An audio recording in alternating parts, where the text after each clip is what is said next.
sa init sa bahay, nasa top of mind ko. Diba? Maintindihan mo kung bakit. Kasi ganun talaga kayo dati. Kasi kami ni Mini, ako okay lang walang aircon eh. Kahit electric fan na okay na. Pero sila lumaki sila na may aircon.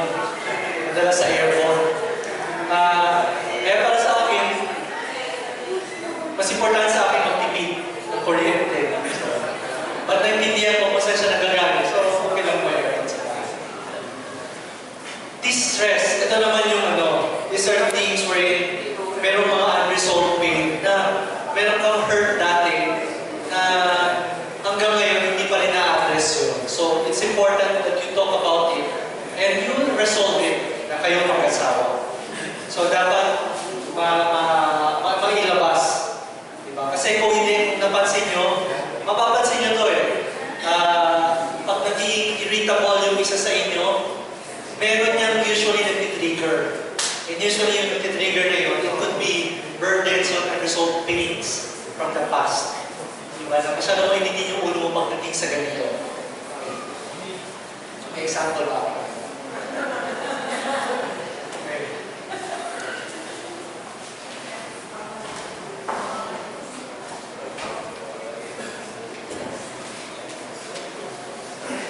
Okay, so sabi nga ni Lucky, di ba, na there are things that can be triggers na biglang uminit ang ulo, alam nyo na may #hugot.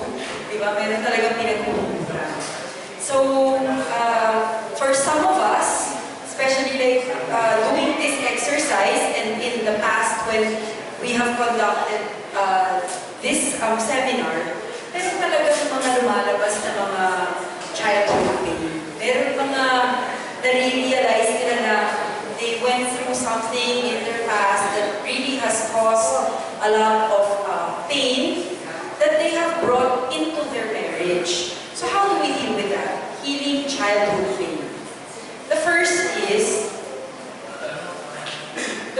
is to recognize unmet childhood needs and unresolved anger. Recognizing that we have unmet childhood needs and unresolved anger. I remember we had a brother in community when we had a retreat, and itong priest kasi na ito is a healing priest, and he's very gifted. If you're familiar with Father Mario Bie, he can really sense kung meron kang pinagdadaanan. In fact, i-pray over ka niya, and masisense niya kung meron kang pinagdaanan sa childhood mo, pinagdaanan, in fact, even from the womb. So, this brother, friend of ours, and God bless his soul because he's already passed away, sabi ng priest sa kanya, brother, balikan mo nung bata ka.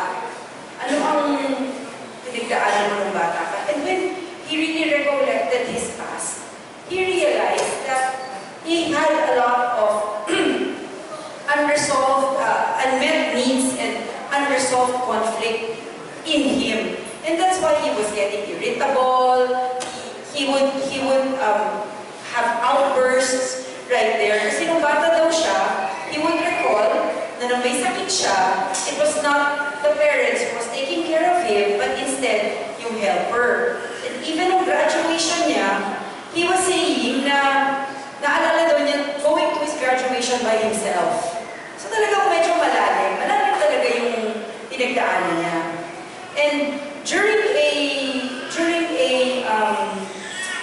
that retreat, he really prayed for forgiveness and prayed to the Lord that he would be able to forgive his parents for the hurt that has caused him, that is still manifesting even nung buhay pa siya. And so he was able to pray for forgiveness. And if you're familiar dun sa Catch Fire Rally, it's a very, very big prayer gathering sa Araneta Coliseum. While praying, he saw his parents, he had a vision where he saw his parents beside Jesus. And it was right there and then he knew in his heart that he had truly forgiven his parents and that he was able to let go of all the hurts that it had caused him. And this is something that in varying degrees, we need to go through and let go and let God. In times like this, meron tayong pinagdaan ng masakit, bata tayo, or lumalaki pa tayo, we lift it up to God. Let go and let God. And ask the Lord to enter your heart so that you're able to forgive those who have hurt you, especially in your past.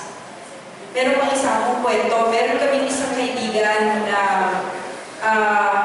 medyo makulay. Sabi nga niya, pang maalaala mo kaya yung buhay niya. She grew up as a second family. So, in other words, yung mother niya was the other woman. So, because of that, sila ng brother niya always felt like they were outsiders, diba? Minsan lang sila binibisita ng father nila, and yung mom nila even became an alcoholic. So sabi nga niya, lumaki daw siya na may time na natulog daw sila sa luneta, sa dyaryo. Ganun kadrama yung pinagdaanan niya. But, you know, growing up, and as an adult, she joined the prayer community, our singles community, which is ang lingkod ng Panginoon. And she has learned to forgive her mother, her father, and even yung stepmom niya, and even yung siblings who had hurt them in the past. Kasi talaga daw, nakaramdam daw siya talaga ang term ay alipusta. Yung ganun kalalim na pang-aapi sa kanila, that she's learned to forgive them, and you can see that she's really forgiven them kasi nung one time na nagkasakit siya, I visited her in the hospital, ang nag-aalaga sa kanya, stepsister niya. And fast forward, when her father passed away, you saw both families of the first wife and the second wife all together as if they were really brothers and sisters. So it can happen if we let the Lord help us to forgive the people who have really hurt us in our past. Okay, second is, grieve with each other. Kung isa sa inyo, merong ganun kalalim na pinagdadaanan or ganun kalalim na may painful na nakaraan, let's help each other, grieve with each other. For the spouse who's going through something, open yourself up deeply to your spouse. Open yourself up deeply to your spouse. Tell your spouse all that you're going through, all the pains that you're going through. And for the other, be the confidant, be the listening ear, be the shoulder to cry on, be the one who will understand. So let's grieve with each other. Next is forgive. Even if your parents did not change, kahit na gano'n pa rin sila, you still need to forgive. Kasi, minsan, di ba, alam natin, lalo yung mga matatanda natin magulang, mahirap na silang mabago eh. Mahirap na silang baguhin yung ways, di ba? But you still need to forgive them because it will allow healing in the family. Next, look to God and move on. So that's why you are very blessed that you're invited here in Pathways last month. Because you will be able to have an opportunity, a lot of opportunities to know God, to have a personal relationship with God. And kayo mag-asawa, you pray for each other. Okay? So especially kung mayroong pinagdadaan, you need to pray for each other. And ask God to heal any hurt, any pain that is still causing you, as you know His love.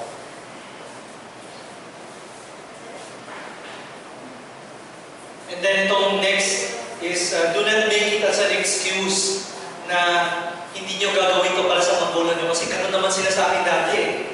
Ba't ko sila tutulungan ngayon? So do not make it as an excuse to help your parents. So kahit hindi kanila kinato maayos dati, you need to treat them well because, di ba, nasa commandment yun, di ba? Honor your parents. Honor your father and your mother. Okay? And then, last slide. Can you read with me? Know that all things God works for the good of those who love Him, who have been called according to His purpose. To end the talk, if you remember the story of Joseph, di ba binenta siya ng mga kapatid niya? Noong una gusto pa siyang patayin, tapos itinapon siya sa balon, and then ibinenta siya sa isang businessman during that time. And lumaki siya kung saan ano nangyari sa kanya, di ba? Na-accuse siya na may gusto siya dun sa wife mo. Hanggang sa dumating siya sa Egypt and naging siya ni Pharaoh. And then, what happened was, because of his wisdom, because God guided him, he was able to rose up in ranks, naging second siya to Pharaoh. And then, when the famine came, diba, siya yun nandoon. And because of him, the nation of Israel continued, hindi namatay kasi nagkaroon ng famine eh. Diba? Israel, their family was able to come to Egypt. So, this verse is actually a very up for that, diba? Kasi kahit anong pinanggalingan natin, masama man yun, meron pa rin magandang mangyayari. Do you agree? Do you agree? Diba? Meron magandang mangyayari. We just have to continue hoping that God will enlighten us and that we will see what God's plan is in our lives. Amen? Amen. Let's now have a prayer. In the Father, the Son, and the Holy Spirit. Lord God, we praise and honor you, Lord, for the blessings that you have given us, especially, O Lord, the blessing of having our parents. We thank you, Lord, for using them, O Lord, that have allowed us to have a life here. We thank you, Lord, for giving our earthly parents, for letting them be instruments of your love.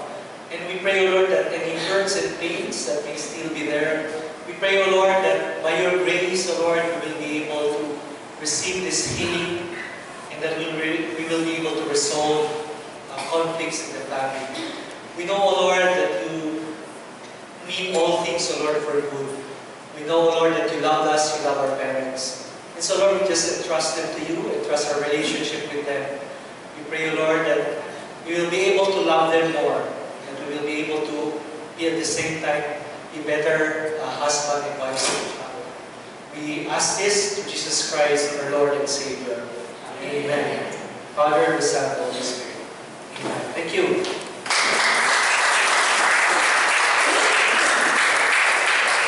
Again, let us thank Lucky and Mini.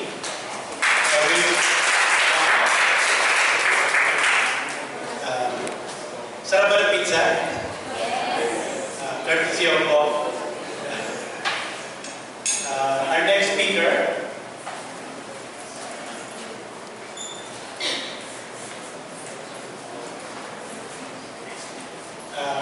is a member of Ligaya Panginoon.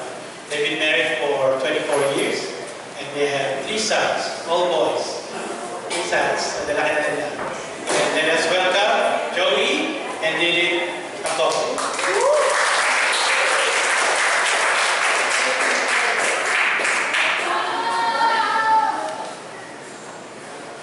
Good afternoon, brothers and sisters.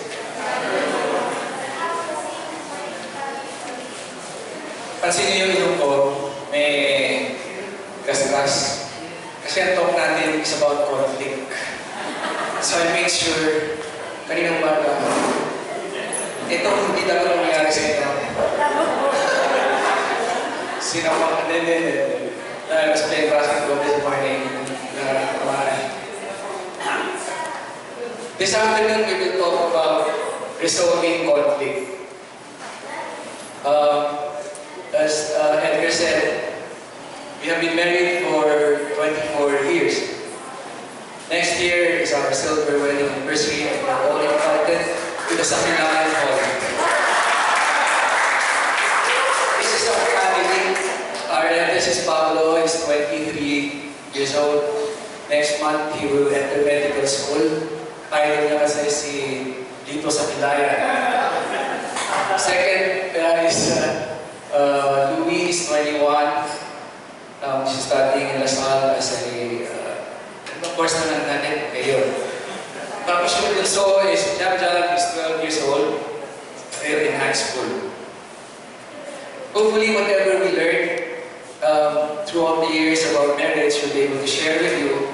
No? We're not saying we are experts, but for everything that we have learned from sa Ligaya, gusto namin ibahagi sa inyo. Let's pray again first. Aha, sino itong mga to? Kilala niyo ba yan mga yan? Oh, sino yung nasa kaliwa? May prize yung pananalo, ha? Oh.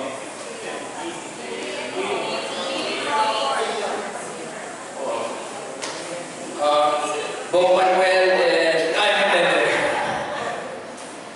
no, ano ang kanilang pareho nangyari sa kanilang buhay? All of them are now separated. Pasensya na kayo hindi updated kay Didith Ramsey kasi ang latest hindi na si Angelica Panganiban, kundi si Joan Blanca.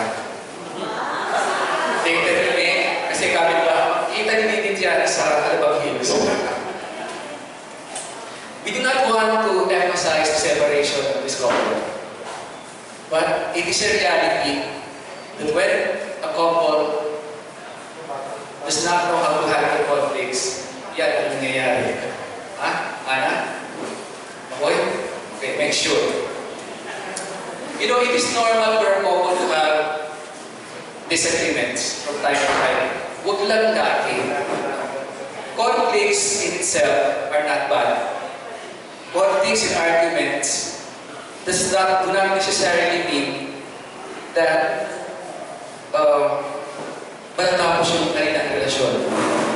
In fact, there are times that conflicts strengthen the marriage. Naniniwala ba kayo? I think we have experienced that. You know?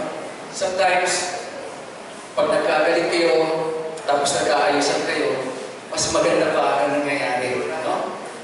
It's how you're able to resolve the conflict. That's why you are all here this afternoon. We want to find out what are the things we can do to handle conflicts. Hindi lang to resolve them, but sana to avoid them as well. There are two major reasons why married couples go into conflict. Number one, we are all created differently. No? We are raised differently. Hindi tayo lahat pinanganak ng singwapo ni Michael. O nakasingyaman ni Tok sa Kilaya. Iba-iba tayo.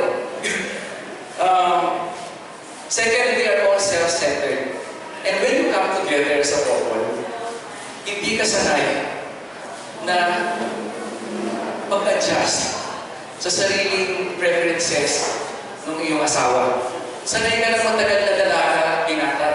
And all of a sudden, you are thrust into this relationship where you have to adjust one another. So these are the two main reasons why conflicts happen. Sabi ni Paul Tournier, si Paul Tournier hindi taga-Cavite at taga-Switzerland. He is a physician, and sabi nila siya 20th century Christian physician. He said, those who make a success in their marriage are those who tackle their problems together and who overcome them. No? If you tackle your problems together, if you're able to resolve your conflict together, then your marriage will last. Let me share with you 5 key principles to understand the nature of conflict and then how we'll be able to address them. First, you express appreciation for each other. Mamaya-maya, isa-isa din natin to. We will be going to this in a very detailed manner. Second, know and accept your differences. Third, you have to learn how to negotiate. No? Fourth, you have to strive to grow together. And the fifth one, magdasal kayo sabay. Pray together. let's take the first one. Express appreciation for each other. Alam mo, by nature, we are all emotional. Do you agree with me? No? We laugh, we cry, we love, because we are very emotional people. Emotions make a very powerful force in our lives. Diba? Pag nagbabayad ng text, pag nagkamali ka ng padala ng emoticon, balik ka. Halimbawa, may nag-post na namatayan, tignan na padala mo emoticon, ha ha ha! Kasi patay ka ba? Bababuhin mo yun, diba? And that's how powerful emotions are. And we have to realize that. Alam niyo, every one of us, we have what we call emotional tanks. Ang Tagalog niya. Emotional tank. Meron tayong parang parang kotse na pinifill ng gasolina. No? For that to be able to function, dapat yung emotional tank natin, pinapasok lang natin dyan mga positive things. You have to learn how to put in the positive things and drain out the negative things. Alright, what do I mean by that? Dapat lagi mong ina-appreciate ang asawa mo. Meron kaming sister, nag-aabasa pa kayo na, open pa kayo ng Facebook ngayon? Meron tayo isang sister sa Ligaya, nag-post doon. Sabi niya, natutuwa naman ako sa asawa ko. Mas di alam niya, hindi ako masarap magluto. Sabi niya, masarap pa rin ako magluto. Taga-Cavite yun. Taga-Dito. But you know, that's how we appreciate one another. No? You put in positive things. One way of also appreciating one another is to rekindle the courtship. When you showered your spouse with compliment and not with what irritates. Nung nagliligawan ko kayo, di ba Makoy? Lahat na sinasabi mo kay Ana, everything positive. Ana, ang ganda-ganda po, ang bango-bango mo. Di mo naman sinabihan si Ana, bago mo naman. But hindi ka na sinagot. Di ba? You have to alalahanin yung mga nakaraan na how you were, when you were courting, you were in that stage of courtship. And then try to compliment one another all the time. Express gratitude through words or actions. Iba-ibang klase yung pagpapakita ng inyong gratitude.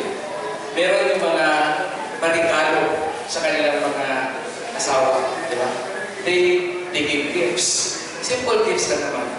Meron naman mga asawa na they always encourage their husband. Gusto nila, pag nakikita nilang tao ng kanilang mga asawa, they give encouraging words. You know, you have to make this a daily discipline para hindi lalabas na bola every time you say it. Okay? That's why you have to do this every day. You have to make sure that you try to compliment one another daily. Ginagawa nyo ba yun? Nagko-compliment ko na yun. Okay, very good. Let me turn it over to my wife, Lily. Afternoon, I'm Miguel. So Joey mentioned about the importance of appreciation. But with me now, I would like to tackle on the practical ways of how we can express this to our spouse. Because why do we have to really exert our effort? Because marriage will not thrive on leftover attention. You are focused on other things and your spouse is just there at the side waiting for you to be noticed. Hindi pwedeng ganun sa marriage. Hindi mag-work ang marriage natin.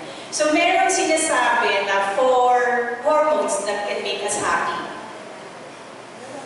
Nasabi na ata ni Bless yung isa dun sa talk na good sex, yung oxytocin. Okay, oxytocin, you get it when you feel love, or you express love, or having a good sex, oxytocin yan. Another one is endorphin. Yan, kasama yan sa mga wellness, maririnig nyo yan. When you exercise, you will get that, and you will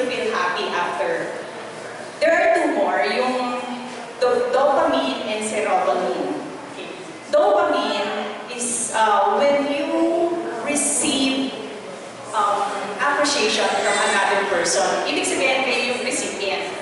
And then, medyo technical, yung sorotonin naman is when you are the one doing good deeds to other people. So why am I discussing this? Because I want to help you how to increase these hormones in your body. We can do this in our own marriage. We don't have to go out in our daily living. We can increase this and we can be happy. I want you to remember three things. This is very simple: small, big, and looks. Okay, these are the practical ways where we can improve our expression, how to appreciate our spouse, husband, or wife. Okay, small things like opening the door. Yung sa kotse, pinasakay ka ng asawa mo. Or looking for a misplaced phone or charger or eyeglass. Yan, small things yan. And day to day, all of us are recipients of this. Tama? Day to day, na ang husband natin or ang wife natin gumagawa ng mga maliliit na bagay para tayo i-appreciate. Okay, but how do we notice them? Napapansin pa ba natin itong mga maliliit na bagay na ginagawa ng ating mga asawa? Okay. Karaniwan hindi na eh. It's becoming normal na nagiging obligasyon na ng asawa mo na hanapin mo yung glasses mo or pagbukas ng pinto. So ganun na lang yung dating sa atin, hindi na natin masyado na-appreciate. But remember that appreciation should be two ways. So one should be doing it, and one must also be acknowledging what the husband or the wife has done. No? Yun ang appreciation. Dapat two things yan. We receive and we must also give. Okay, is that clear? We must receive. We receive and we must also give in return. So how do we do it? Saying just a simple thank you will make a lot of difference in your marriage. Okay. So pag hinanap ni, kunyari, ni Julie, yung phone ni Nino. Okay, so minsan inaabot na lang pero wala nang thank you, okay? But basta ano na lang, but just remember to be generous in the word thank you. Okay, that's number one. Kami na ni Joey, ang masasabi ko, masishare ko dito sa small things. Pag nagka-prayer meeting or mga meeting sa community or mga kahit ibang lakad namin, si Joey pag uuwi, gutom. Lagi kasi gutom yan eh. So, he would request na, Mami, pwede bang kakain ako, gano'n. So, ako naman is, syempre kuyak din naman ako, di ba? So, parang I have a choice not to prepare for him. Pwede naman dumiretso na ako sa kwarto, sasabihin ko sa kanya, gabi na, tulog mo na lang yan, masamang kumain ng gabi, di ba? Pwede kung hindi dahilan yun. But, what keeps me going and doing it for him? Na, pag-prepare ko siya ng kakainin niya before siya matulog. Kasi he would always say thank you to me. So, na-appreciate niya yung effort ko na after puyat ako, kumain na siya, kasi iwan niya ako sa kitchen na magligpit ng isa. Okay na lang sa akin because there's always thank you. So, appreciation. Then we go to big things. Caring for a sick husband or wife. Keeping the house neat and span. Tapos working hard to provide well for the family. These are big things. But daily routines usually would make us neglect and ignore these things. No? Ang laking sacrifice nito. So, what am I suggesting? You go big. No? You go big in what you can do for your family, and you also go big in how you can appreciate the effort of your husband and wife. Go big. Does it mean that bibilan mo siya ng mahal na bag? Or magbubo ka ba ng staycation? Hindi ganun ang ibig sabihin natin. Go big could be your spouse can offer you out of his comfort zone. Example, a husband who would give roses to the wife, pero si husband hindi naman siya romantic type. So effort yan, kasi hindi yan romantic pero napagbigay mo ng flower. That's a big thing, di ba? Or si wife would plan a special or a surprise, simple dinner for the husband, inviting the family and friends. Eh alam mo si wife matipid. Diba? So it's a big thing na ginawa ni wife for the husband. Okay? It would not help if the wife would say, ha, nalalanta naman yung rose next time. Huwag na lang kasi, or may mga tao would say, talagang very frank, would say, perahin mo na lang. Diba? May mga ganun. And it would not also say, would help the, if it's the wife who organized the dinner, it would not help if the husband would say, sweetheart, next time, sa simpleng restaurant na lang kasi mahal. Yung gano'n, no? Parang, or napilitan ka lang eh. So it would not help. What am I saying is that you go big, not only with actions, but also with your words of appreciation. Your words must have a big impact na tipong, yung in layman's term, papalapak yung tenga ng mga misis or husband. So sabi ni Joey, paano lumalaki yung puso ko? One time sinabi niya in an honoring na it's just a one-liner, but when he said that, I don't know how will I live without her. Yon. So it's just one-liner, pero see the impact? It was so big that until now I cannot forget it. Okay ba yun?